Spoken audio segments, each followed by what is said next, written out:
Lauren, thank you so much. I'm glad you got in. I know the virtual experience is something we're all getting used to, and I'm glad you stuck through it with us. You look beautiful. Oh, thank you. And thank you so much for that lovely introduction, but also for being so vulnerable and sharing your story and what led you to this space where you are.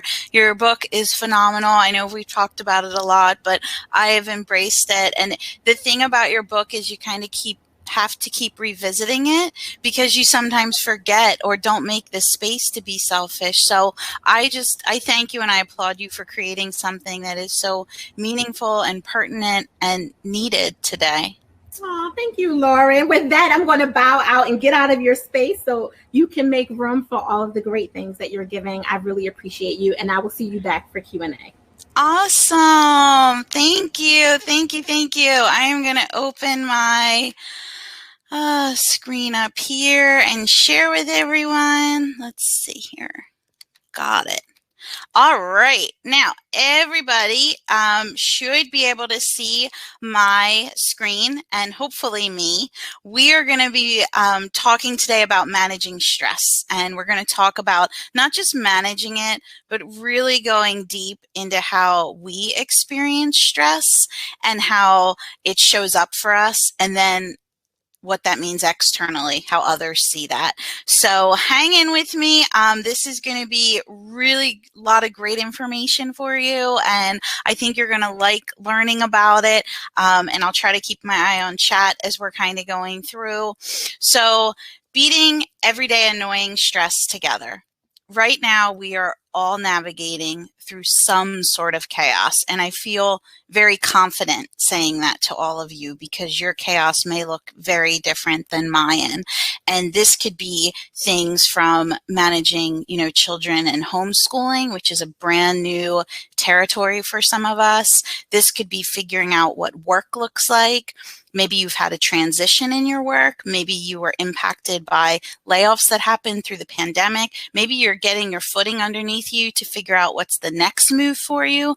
Or maybe you're at a stage in life where you're just looking at what's next and things have gotten a little shaken up. So today we're going to talk about how to pause, think, focus, and work on handling stressful times a little better. It's not easy, and I'm not saying this makes it easy. This just makes it more tolerable when we have to go through stressful situations. Diving in, I'd like to introduce you to cortisol, which if you know much about stress, that is the stress hormone. Cortisol is the thing that is kicking us into high gear with stress. So I'd like to just take a little bit of time to explain all the effects that cortisol can have on your body.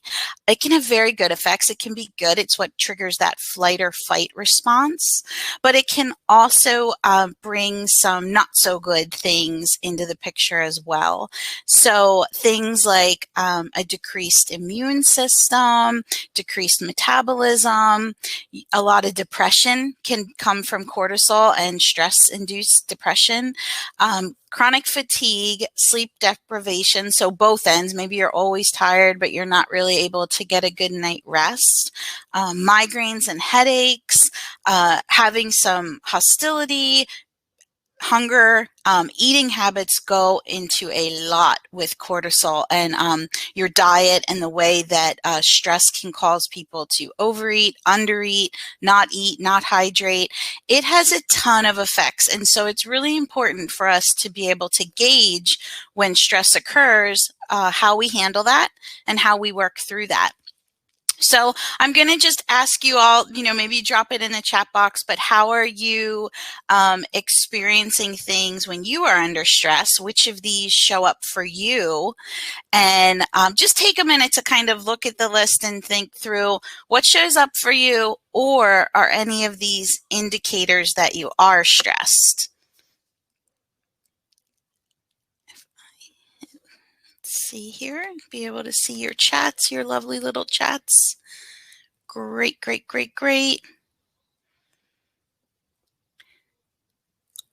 Awesome. So I know for me, these show up in ways where I am tired. Stress makes me really tired. I don't always recognize it until I've hit that wall where you're just exhausted and spent. I know for a lot of people it shows up in headaches too. Stress headaches are a real thing. So I'm sure that for you, these show up in various ways, and these can be good indicators. Sometimes we don't know we're stressed until we start to feel that agitation or that hostility. Even in our personal lives around family or friends, they may notice our stress level. So here's the thing, stress can be good. It can be something that helps you get out of a scary moment like running from tigers or meeting deadlines. It can be that thing that pushes you through to get it done. The problem with it is when it becomes too much and it becomes chronic stress. That can really impact your body, mind, and overall health. Your hormones are always at the top level. Your cortisol is always really up, and that can affect things like blood pressure and hypertension, underlying things like being able to sleep, depression, mental health. So that's why it's really important to understand cortisol and understand how it shows up for us. If you take a minute, what are the behaviors that you exhibit to others when you're stressed? And I always like to tell the story that sometimes I don't know I'm stressed, but my husband knows because he sees that in me. He'll notice that I'm very agitated or I'm super distracted, and he'll say, "You are entirely stressed. You don't even see it." So I'd be interested if anyone recognizes how that shows up for them and how you see that, or maybe your significant others or your partners or your friends or your colleagues see how you're feeling stressed. Let me go over into the chat and see if I can see that. All right, well, I want to keep us moving here, but feel free to drop your ideas over there. The behaviors that people sometimes see in a workplace, I'll say, are that people are agitated with each other, very frustrated. Maybe their tone is different. Maybe the way they send messages or you see them on a Zoom looks very different. In the fact that they might be short, they might be sarcastic, they might be passive aggressive. Your high performers, your people on your team who are always there for you might call out a lot more. In a family dynamic, this could be people withdrawing from you, which is why it's really good to be checking on friends and family, especially as we're in kind of this isolated mode at times, just checking on them, seeing how they're doing, being an outlet for people just to vent. Sometimes people want to call and catch up, but other times they just need to vent, and it's great to give them that space to do that. Real quick, I want to introduce you to affect intensity. So affect intensity basically is how you personally experience emotional responses. So a lot of times we hear people say, "Oh, I'm just so emotional." Affect intensity actually gives you a way to identify how emotional you are and how you're going to respond to situations. So if everyone can, bear with me here. I put a quiz in here. It shouldn't take more than a minute or two to run through. I'd love for you to rate these. Rate these 10 things based on the rating scale to the left. And you can just write, I agree, I disagree, strongly disagree. Don't think hard, just whatever first comes to your mind. If you've taken assessments like this, you're not supposed to think really, really hard about them, just how you generally feel most of the time. And then on the next page, we're going to go in and score that. And this is a really interesting exercise because I believe that in order to truly conquer stress, you have to have some awareness around your feelings, your emotions, and how you experience that.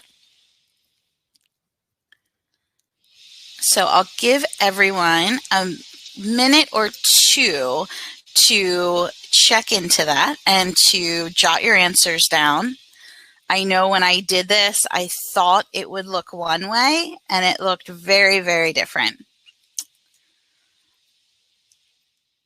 And if you want to grab a screenshot of this, feel free to. We'll also make sure you get copies of the slides if you want to take this later, if you don't want to have to do it on the fly.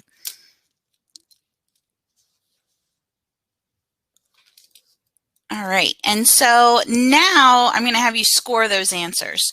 So score items 1 to 5 this order, so a 1 to 1. So if you rated something as, you know, strongly disagree for 1 to 5, that's a 1. But then for item 6 to 10, you're going to reverse it. I know I'm making you do a lot of math in the morning, and I apologize for that. When you score these, you should see, though, that your final score will fall somewhere between a 10 and a 50. So for those answers 1 to 5, it's going to look like that. And then just showing you our words here, strongly disagree up to strongly agree. So give a quick score on that. You'll be between 10 and 50. And I want to just give you guys another minute. And again, feel free to grab screenshots if you're not in the mood to do the math this morning. I totally get that.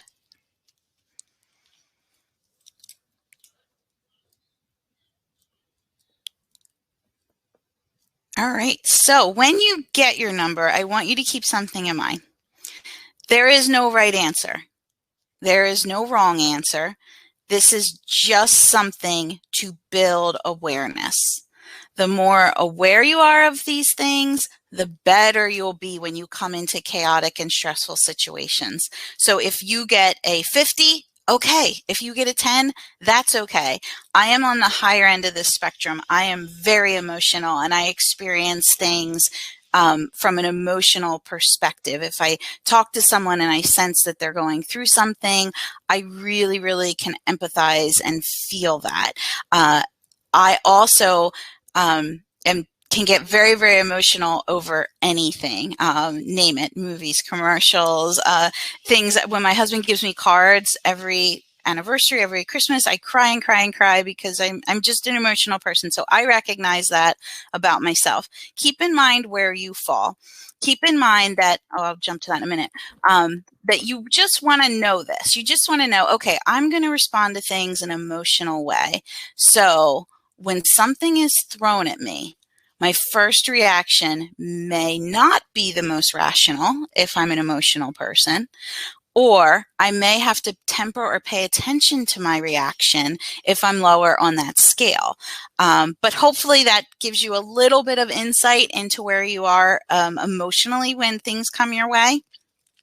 I'd really like to introduce you to Ernest Shackleton. Going into our handling stress and stressful situations, if you don't know the story of Ernest Shackleton, I am happy to bring this to you. If you do know, then I'm not a historian, so no judgment. I've researched him and put together the timeline of events, but he has this phenomenal story of resilience, empowerment, leadership, but just really different ways of showing up in stressful situations. So I'm sure if you saw this job description, you would not be so inclined to show up. Hazardous journey, small wages, bitter cold, months of complete darkness, constant danger, a safe return doubtful, honor and recognition in case of success. So I don't think I'd be signing up for that immediately, to be real honest with you. But that is what Ernest Shackleton put out when he was getting a crew for his voyage. So back in 1914, he took a crew of 22 men. They went upon the Endurance. This is the ship. Their goal was to be the first ship to cross over the Antarctic continent, the first crew. And I can't wait for you to hear all about him. So they set sail in August of 1914. And they were sailing until December. They reached Antarctica. If you notice, from December 8th to January 18th, that was it. And then the ship got stuck. So they weren't even on the go that long once they hit Antarctica. Their ship became stuck in ice. And this isn't just like a little ice like we have around here, like, oh, it's icy. This is ice that was up to 18 feet thick. So I'm like 5'2", so that's like over 3 of me high. Like, that's a lot of ice. So they are, you know, a crew. They want to keep going on their voyage, so they try to physically move the ice. That doesn't work. It is stuck. Now, it's stuck, and they're also in this environment. Picture it being minus 8 8.5 degrees Fahrenheit minus. So, I mean, bitterly cold. I don't think I've ever experienced anything that cold in my life. They are running out of food. They only had enough food to get them through till they hit the next port so they could get some more. So they're running out of food. Oh, and by the way, it's dark all the time. They're in constant darkness, 17 hours of darkness a day. So I don't know for me how I would even show up in that situation. I would crumble. But for you, think about, like, in this environment, how would you show up to this? How would you think about getting around this? So they realize we're not getting out of this ice. We are stuck. They can't get the ship dislodged. The ship starts filling with ice and water and becomes frozen and then sinks. So this is their state. They are 1,200 miles from any civilization. They have no communication. This is 1914. No one was whipping out an iPhone, let's be honest. And Ernest Shackleton just said, you know what, the ice gets, the ice keeps. So we can either choose to all die on this boat or do something. And so they took this really interesting stance where they set up a camp on the ice. And in order to keep morale high, he had this whole intention of, we're going to do things. We're going to make each day feel different. So they started a soccer league right on the ice. They played games every day. They had these dinner parties. So picture like 22 sailors having a dinner party where they get all dressed up, and they had music. Like, they made these events so people had things to look forward to and people could keep going.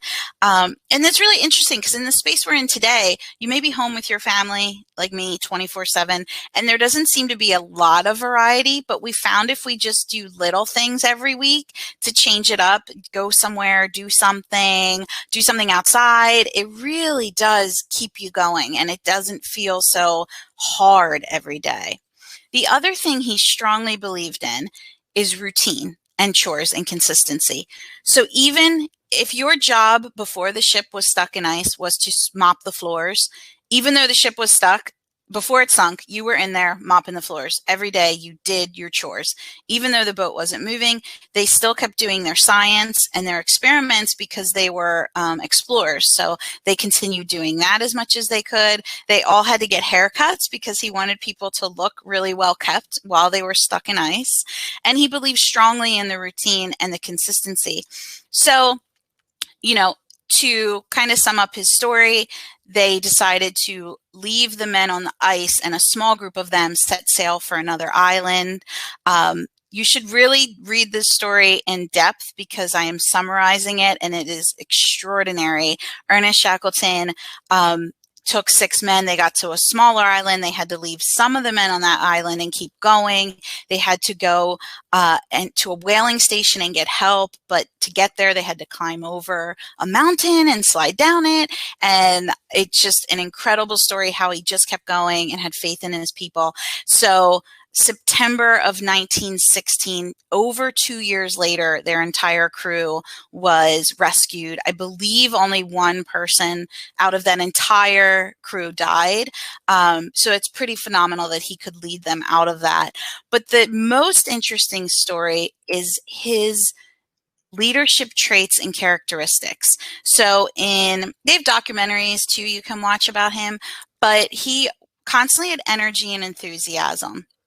And he never showed stress or defeat.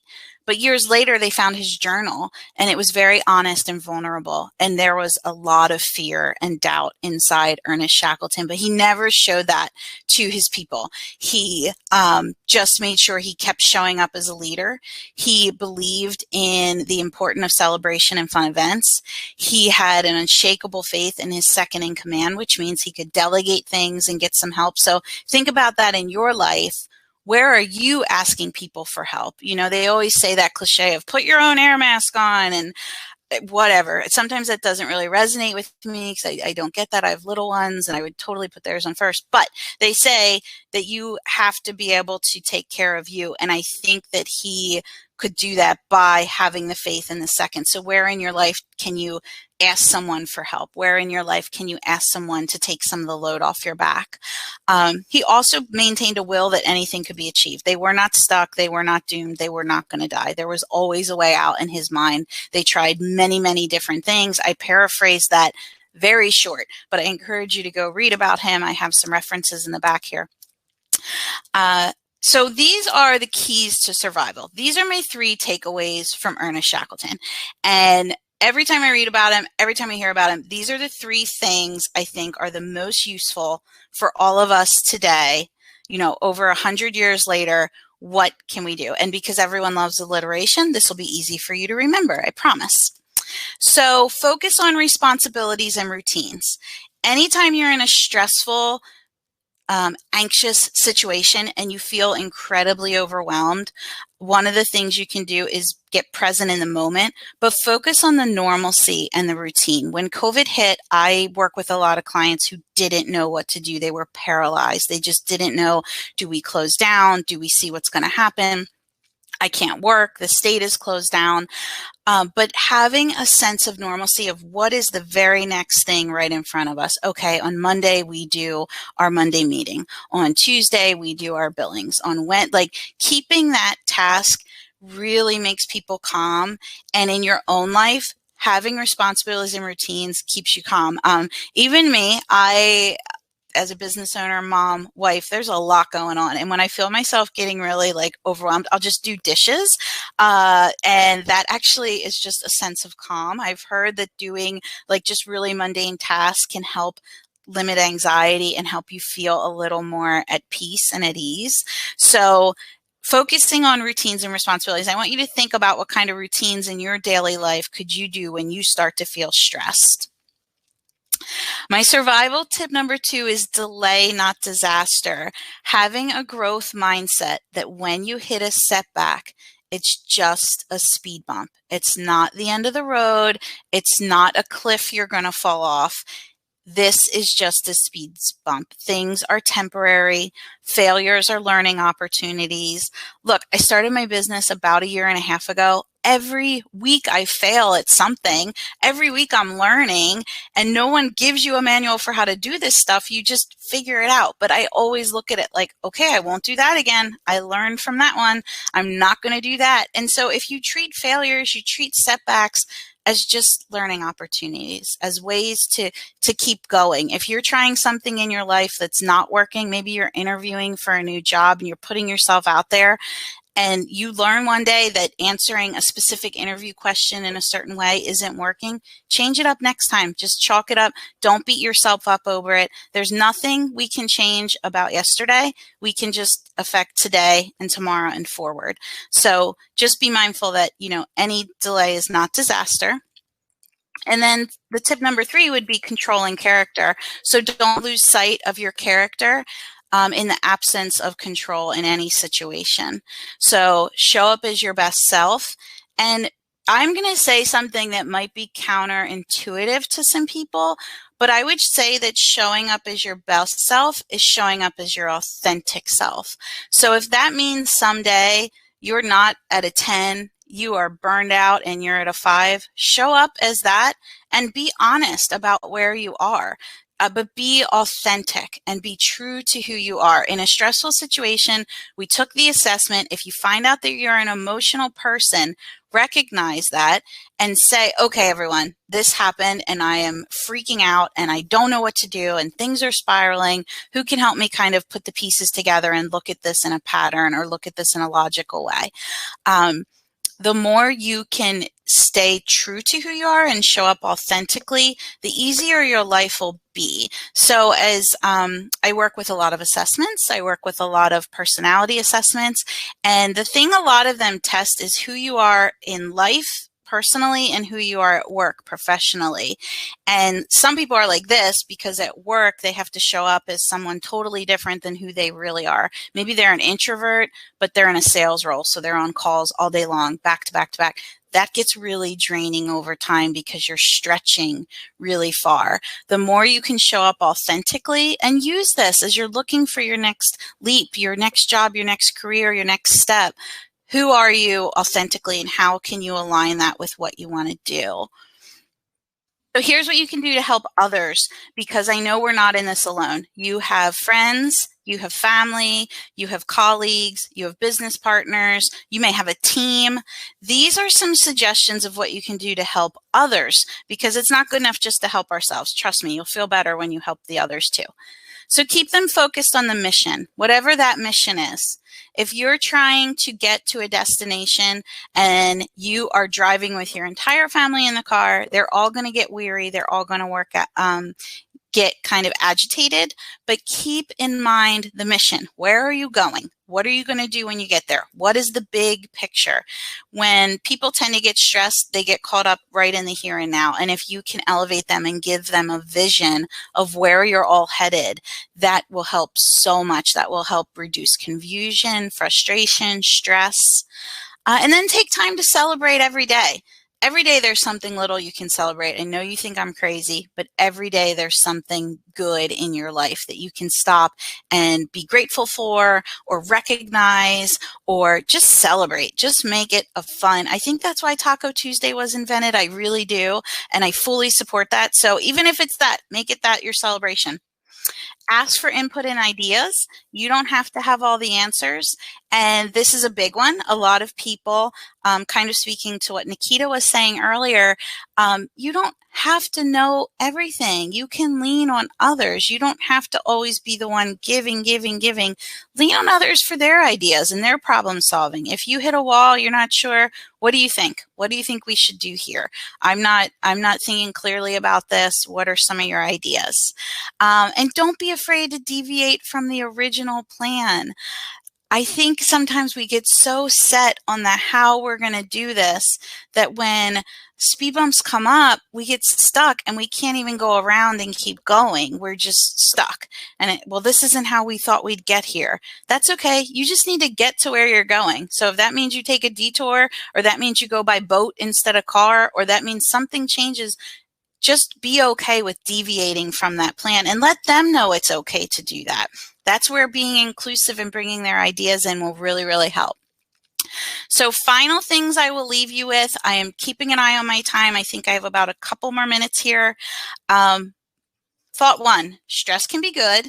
Too much is bad, very bad. So keep that in mind. The big three that I talked about: routines and responsibilities, delay not disaster, controlling character. And then finally, paying attention to your own responses and reactions. I am not going to say you're going to become a pro at handling chaos and stress. Nobody really is. But over time, you can become more aware of how you experience that, and then you can show up in the right way at the right moment for when that needs to happen, whether that's personally, professionally. You want to make sure that you are in control of your own responses. And it's okay to not have all the answers. It's okay to show up as you are. So these are some of the resources. Feel free to grab a screenshot, or we'll send these out after.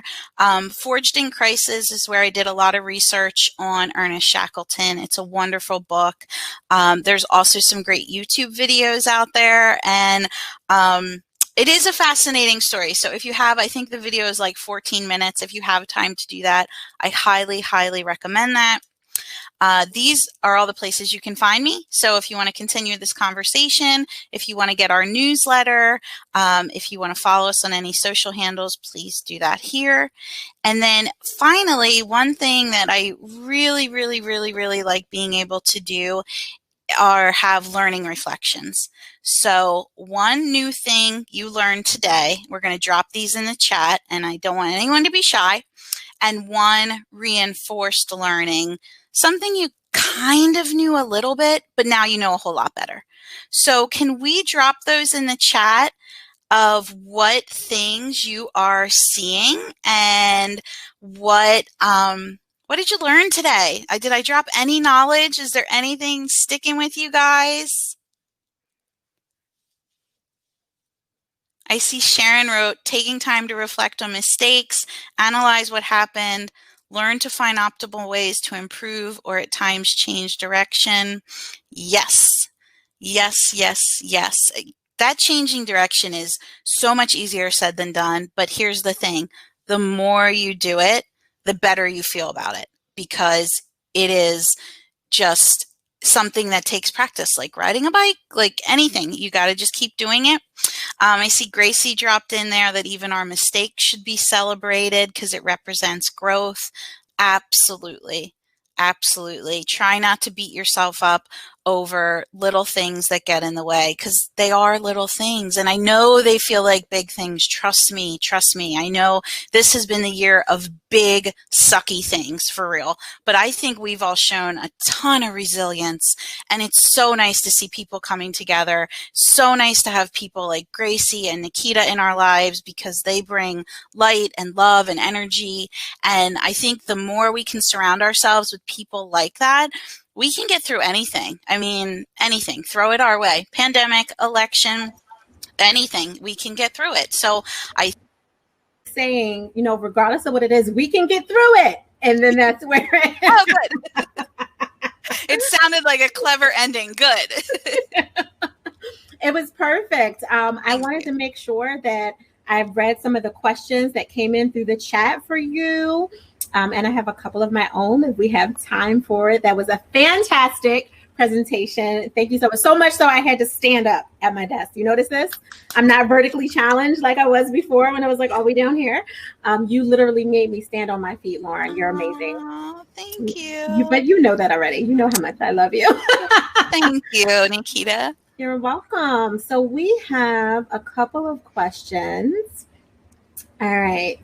I saw Debbie said, yes, love that idea. Responsibilities and routines are so important. Sharon said, yes, I love survival. Number 3, I do believe routines and responsibilities are extremely important. Nancy said, it is our responsibility to know it's not our responsibility to know everything, and that is okay. Absolutely taking time to reflect on our mistakes, to analyze what happened, learn to find optimal ways to improve, or at times change direction. And Robin says survival tips are great. Thank you so much. People were highlighting other tips you gave, like delay, not disaster. Love that. Don't be afraid to deviate from the original plan. All those good things. And lots of you gave amazing insights. So something that was much further up when you were talking, and I forget who said it because I can't scroll back all the way, was how do you handle stress? Like when it's coming your way in real time, what do you do in real time to handle stress? Yeah, so I'm someone who I do a lot of prayer throughout the day. And when I feel it coming my way and hitting me full force, I just call a timeout. I grab my Bible or scripture if I'm not near it, my phone, pull up a verse and just kind of pray on that and stop and think. I also practice gratitude a lot. So it's going to sound crazy, but when a stressful situation's coming my way and I feel like I'm so overwhelmed, I can't take this ocean of whatever it is, I just stop and I list the things I'm grateful for. You know, I got up today. Everyone's healthy. Everyone's good. We have food in our fridge. Like just anything I can list off my head, I will. And that sometimes helps to center me. And it doesn't always work. Like sometimes I am just a ball of stress and you have to find what works for you. But I find that prayer and gratitude work best for me. Yeah, no, anchoring yourself in a higher vibration is always going to pull you up. So I totally resonate with that. To partner with that, another question we had was, is there a specific test for high cortisol levels that you're aware of? I am not, but there is, you know what, I lie. There is a test out there you can take for free called How Stressful Is My Life? And it asks you to rank 100 different life events and whether you've experienced them or not. And it does give you a number and kind of a score of how stressful your life is based on these events that they being scientists and researchers say are the most stressful things you could have happen. I don't like using it because personally, I think it's a little frightening or it can give you a different lens. Yeah. But if you Google 100 things stress test, it'll come up and you can just take it for free and see what number pops up. It is eye-opening if you're someone who thinks you have no stress and then you take it, you see there actually is some things there. Yeah, that's concerning. Like the test that you gave us today for affect intensity. I was like, wait a minute, did I do this math right? There were a couple of us that was like, wait, the math, hold on. So my number, because the rest of the people here besides Gracie may not know I'm completely transparent. So my number was 38. And I was like, oh, is that bad? And I know you said there's no wrong, but that made me want to ask as the expert, what does 38 put me? Does that mean more work, Nikita? Get back to the drawing board? Like, what does that look like? Well, I'd say that puts you pretty close to the middle. So kind of level-headed with it, that you are a little more towards the emotional side in how you experience things and how you react to things, but you also have that coolness to also keep it in check. So it's not just like an emotional outburst, or you're absorbing everyone else's feelings and having a burnout, or like if you were closer to 50, that would be you experience all the emotions really intensely. So I think you're closer to the middle, and like I said, all scores are good, but being aware of that, you may have a day where you're taking in everyone's stress and feelings and anxiety, and you may feel burned down. And if you know that wow, I took like 4 calls with people who are just going through it, I need to pause for me right now and fill the tank. I think that's important. If you're on the lower end, I think it's important to recognize you may not always respond emotionally. And if someone is trying to talk to you on an emotional level, be really vulnerable and open and honest, you may have to tune in harder or temper your responses to be not, I don't want to say dry, but just not so straightforward, not so that level. Now, that's a really helpful thing, I think, for everyone that's listening and watching right now, because you have, like, I'm an empath. So if I hadn't done some work, I'm sure I would be over 50, right? Like, because I do absorb everything really intensely. And maybe some of you are also the same way, where you take on the energy of others, which in the simplest definition, that's what being an empath is. And really being able to express that energy without vomiting it onto other people, like your spouse, like your kids, the people that are closest to you. But to your point, on the other end, for many of the people who are watching that are teachers, educators, leaders or emerging leaders in corporations, really understanding their affect intensity to the point that you taught about is really crucial, not just from being maybe an overly emotionally expressive person, but on the other end, you could look like you're not compassionate, right? Yeah. Or wear a badge of like, they don't care. Right. They're not a caring, and that's not true. It's just you may not outwardly express it in the same manner. So yeah, absolutely. That's super crucial. I know your HR brain, the part of your HR brain is going crazy with the stories that you probably have about how many people walked in your office way back when it was like, they just don't care. They don't care. They don't understand. I don't want to talk to them anymore. So another thing that came up, because you gave such great case studies and all kinds of good tips and techniques and information, was the importance of routines, chores, and consistency. So one of the things that comes up now, especially with, people who are wearing the multiple hats, like yourself with 3 little ones, with, homeschooling / counselor / behavioral tech / parent / whatever your quote unquote real work hat is, and all of that, is how do you maintain routines and consistency when you are a parent and your routine is changing based on the emotional expression of your other people in your house, whether they're little people or not? Yeah, this is one of my life hacks that has saved me in the past 3 months. So I didn't always do this, but in the past 3 months, I realized I needed quiet and space for me. Yeah. And once the littles are up, the whole house is up and the day is on, you're off and running. So I've learned to discipline myself to get up like an hour or 2 before everyone else and have my quiet time, my prayer time, my meditation time, my exercise time, just for me. I don't check email. I don't work. Nothing like that, but it's like my quiet. And the days I do that are exponentially better because I am level setting my day and I'm putting on that air mask first, so to speak. But that has saved my life because we always say we don't have time. The average person spends so much time scrolling on their phone. It's enough for 3 football fields a day. 3 football fields a day. Do you know how much that is? Like, that's too much. And I'm guilty too. I mean, I am an Instagram fool. So there are times when I got to put that in check. And like on the weekends, I try not to keep my phone by. I don't do work. I also I use a calendar app to schedule things, and I block days off. and I block 2 days off because I'm like, I need my space. So that's been really life-saving too. Yeah. So I think all of that said, it's about creating space for you, whatever and whenever that looks like. And that having that morning routine is really, really crucial. I think it's powerful. And I appreciate that you gave such an honest and transparent example of what you have to do for yourself, like considering that your whole job is pouring out to other people, constantly problem solving, like being what I would consider a success architect, like constantly looking to close the gap and make sure no one's going to fall into a sinkhole of their life or their business, in your case, in which they do, and really knowing that even someone like you has to still be mindful of what he or she, in your case, she really needs to fill up every day, and having that time, which I'm assuming is a little bit of a sacrifice too, Lauren. Like you wanted to sleep because the kids had you up all night. It's so hard. I love sleeping. It's now that it's like colder, I'm like, I just want to stay here. But the days I do it, if I just get my feet on that floor, it is good. It is good.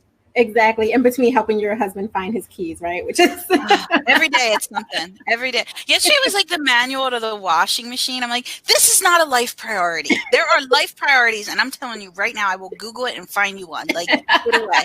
So that's me and all my charm, right? I'm so charming. No, you're so honest, which does make you amazing. I love it. So last quick question for you before we let you go was a really big one. Asking is tough, right? So when you have trust issues, which many of the high-level professionals that are here at different stages of their career and in their transition do, how do you put yourself in position to ask? Because one of the case study examples that you gave from Shackleton was really about having unshakable faith in that, support person, or in some cases, the support system that you created. So how do you put yourself in that really bold space to say, okay, I have to trust that they will be honest with me to say yes or no. And if they do say yes, that they will follow through, and trust enough to actually back away and not micromanage and let that person or those people or those systems do it. What would you, say for encouragement for everyone listening? That's a great question. I think the person who you are delegating to or asking help from, you have to have faith in them, and you have to really early on recognize they're not going to do it like you. It's going to be done differently, and that's okay. And you have to be able to hand it off and say, I'm out of that now. And if they need help, they will come to me, but I am out of that now, because the whole point is to get that off of your plate. So if you leave it half on, it's not really off. And if you don't trust that person enough, why are they with you or in your life? Or that's a bigger question. So if it comes down to, I don't trust they're going to do it, or they're not, it's okay if they don't do it your way, but set those guidelines and parameters of, I would like it done by this time. And I really think you just have to have, trust and faith in the person that they're going to execute and really be able to help you. Yeah. Otherwise, to your point, that's a bigger problem on so many levels. Yeah, absolutely. So I don't know if this was your poll question or not, Lauren, but for those of you who are listening, there is a poll question. Make sure that you guys fill that out. It is, how are you holding up? Thriving, surviving, or stressed? Make sure, for those of you who haven't had a chance to answer that, because everything that Lauren talked about today is extremely relevant to that. And obviously, based on your answer, if you want some more support, Lauren gave you all of her contact information for Workplace Harmony. So make sure that you follow up with that. Is there any last tidbits, tips, or anything else that you want to share before you go? I just want to thank you all for giving me your most precious resource, your time. And I ask that when you leave today, you do guard that and keep that sacred for yourself and make some time for you. You are so amazing. I appreciate you. I'm so grateful that you showed up, being beautiful and bold as always. Oh, thank you. With Workplace Harmony. We appreciate you. Thank you, Nikita. See you.